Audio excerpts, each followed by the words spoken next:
Hello friends, स्वागत आहे तुमचं आपल्या एका नवीन रेसिपीमध्ये। आज आपण गव्हाची रवा लापशी कशी बनवायची ते पाहणार आहोत। ही लापशी नाश्त्यामध्ये बनवू शकता किंवा रात्रीच्या जेवणामध्ये बनवू शकता। आता हिवाळा ऋतू चालू आहे, त्यामुळे बाहेर भरपूर थंडी पडत आहे। तुम्हीही अशी लापशी घरी बनवा आणि थंडीमध्ये गरमागरम लापशीवर साजूक तूप टाकून मस्त एन्जॉय करा। लापशी बनवण्यासाठी इथे मी 1 वाटी गव्हाचा जाडसर रवा घेतलेला आहे।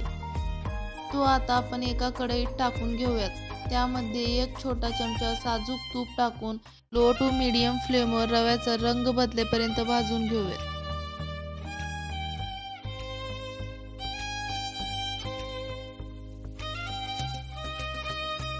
साधारणतः 10 ते 12 मिनिटांचा वेळ लागतो रवा छान तांबूस रंगावर भाजण्यासाठी। आपला रवा भाजून झालेला आहे। हे आता आपण एका प्लेटात काढून घेऊयात।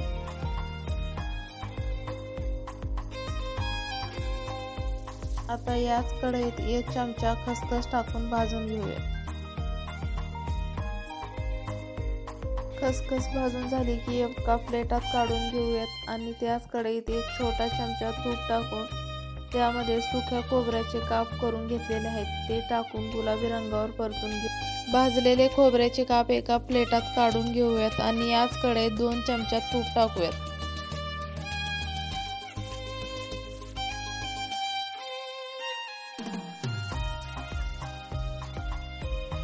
तूप गरम झाले की त्यामध्ये 2 लवंगा, 4 हिरवी वेलची आणि कट करून घेतलेले काजू बदाम टाकून 1 मिनिट परतून घेऊयात। आता यामध्येच भाजून घेतलेला रवा टाकून मिक्स करूयात।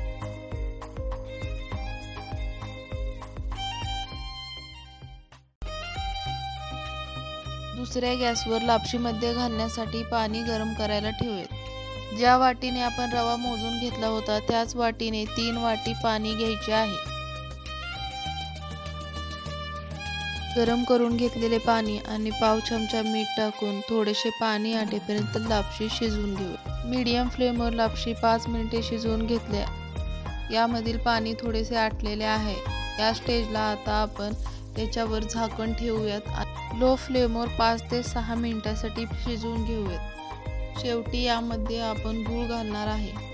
1 वाटी रव्यासाठी मी इथे 1 वाटी गूळ घेतलेला आहे। गूळ तुमच्या आवडीनुसार कमी जास्त करू शकता। आता लापशीमध्ये गूळ चांगले एकजीव करून घेऊयात आणि झाकण लावून लो फ्लेमवर 8 ते 10 मिनिटे लापशी शिजवून घेऊयात। आता झाकण काढून पाहूयात आपली लापशी कशी झाली आहे। छान मस्त शीत मोकळी अशी लापशी तयार आहे। आता यामध्ये आपण भाजून घेतलेली खसखस आणि सुक्या खोबऱ्याचे काप टाकूयात।